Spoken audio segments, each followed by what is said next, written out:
السلام عليكم ورحمة الله وبركاته. اللهم صل وسلم وبارك على سيدنا محمد وعلى آله وعلى صحابته أجمعين.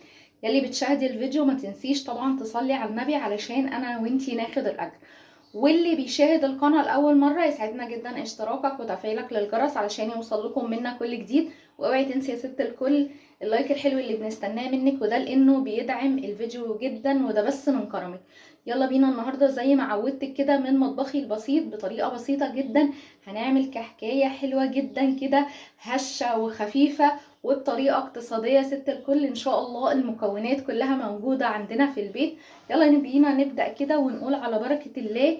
عندنا 4 كوبايات من الدقيق، 4 معالق من السمنه، كوبايه لبن، حبايه واحده من البيض، معلقتين من السكر، سكر عادي، معلقه بيكنج باودر، وكمان معلقه من الخميره زي ما انت شايفه. خلينا نبدا ونقول على بركه الله. فيديو بسيط وسهل جدا وهينفعك فطار وهينفعك عشاء. خلينا نبدا ونقول على بركه الله.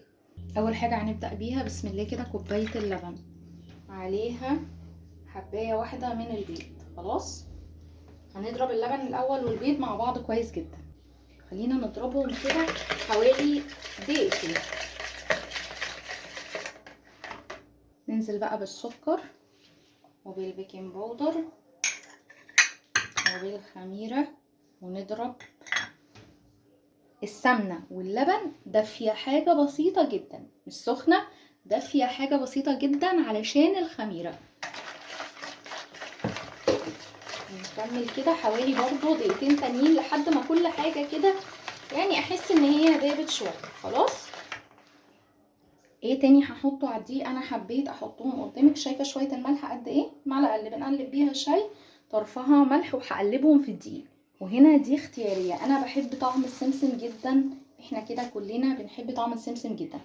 هنا هحط معلقتين كمان من السمسم في الدقيق وهقلبهم براحتك بقى. انت عايزه تحطيهم حطيهم، احنا كده كده هنستخدم سمسم في الوصفه. عايزه تحطيهم حطيهم، مش عايزه طبعا دي حاجه ليكي الحريه فيها. بسم الله كده بقى نبدأ ننزل بالخليط. انا عارفة ان انا طبعا الخليط ده على قد معيار الدقيق اللي انا عامله، فهنزل بقى كده عادي خالص وابدأ الاول كده اقلب بالمعلقة. معلش في كيس فانيليا انا اضفته، بس غالبا الحتة دي ما اتصورتش. لازم نضيف كيس فانيليا كده علشان احنا طبعا حاطين بيض، فلازم نضيف كيس فانيليا في الخليط السائل.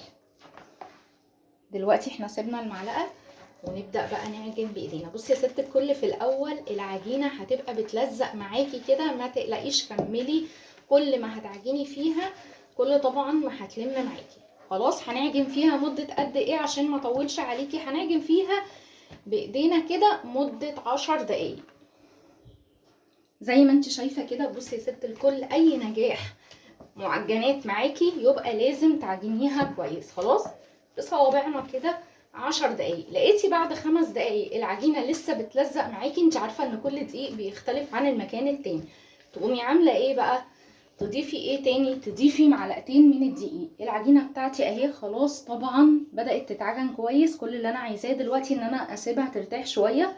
العجينه كده اللي عندي النهارده لازم يبقى فيها سنة تلزيق خفيفة زي ما انت شايفة حتى بعد ما بعجن فيها، ولازم العجينة تبقى معاكي طرية جدا كده زي ما انت شايفة. هغطيها كويس جدا، احطها في مكان دافي لما تختمر. طبعا احنا طبعا في الحر جامد عندنا جدا، يعني كبرها نص ساعة ساعة الا ربع وهتختمر.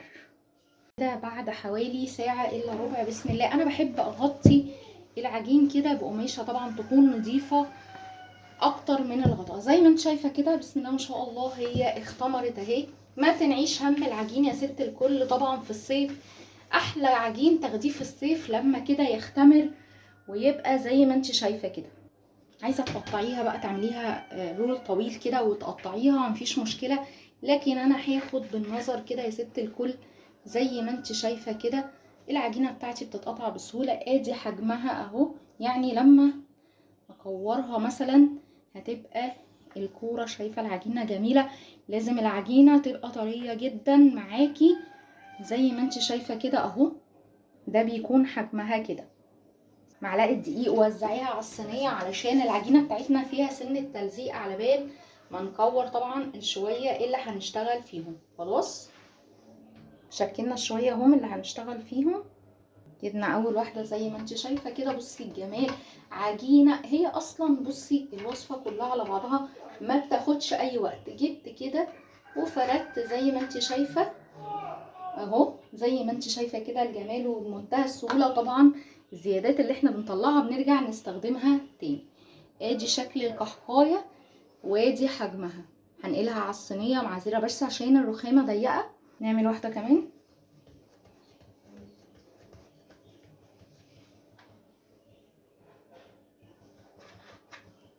ادي شكلها اهو.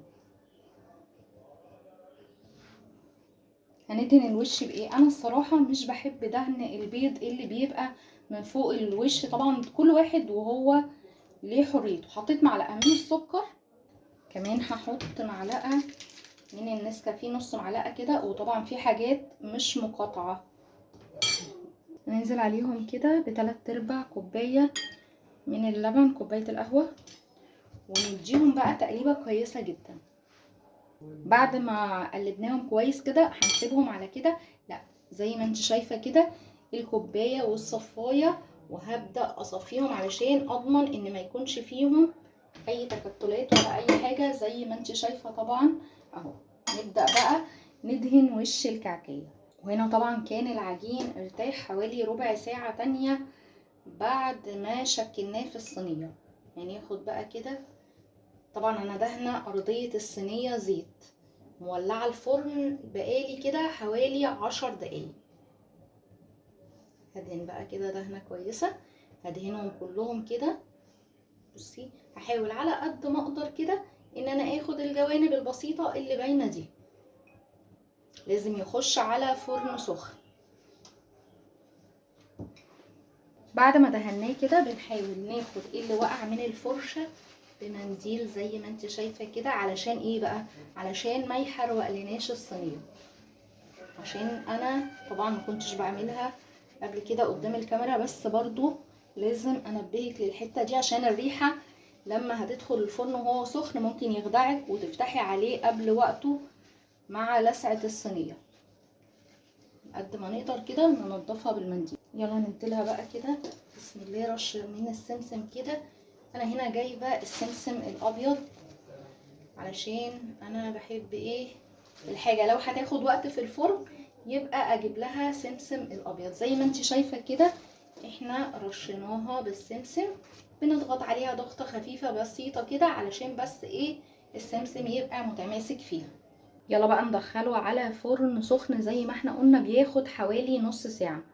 نشوف مقاديرنا البسيطه النهارده عملت لنا ايه يا ست الكل. عملت لنا شويه الكحك الجميل ده اللي ينفع فطار وعشاء وحاجه كده لذيذه جدا جنب الشاي بلبن. ما اقولكيش لازم تجربي. انا هنا الفرن حوالي عندي اخد 25 دقيقه، لكن كل فرن بيختلف برضو، كل نار بتختلف عن التانية. اول ما الطبقه كده اللي من تحت تبدا تتحمر معاكي بالشكل ده ولعي الشوايه عليها. ما تستنيش لما يتحمر لوحده في الفرن عشان ما يبقاش ناشف منك. خلينا نشوف الكحكايه الجميله دي الهشه. شايفه الجمال والحلاوه. مش قادره اقولك بقى يا ست الكل. طبعا محبين الشاي بلبن فين يا جماعه؟ شايفه الجمال والحلاوه ومقاديرنا البسيطه اللي احنا عودناكي عليها. ولو عجبتك بقى القناه ما تنسيش الاشتراك فيها وتفعيل الجرس علشان يوصلك منا كل جديد. واوعي تنسي اللايك الحلو اللي بنستناه منك. والسلام عليكم ورحمه الله وبركاته.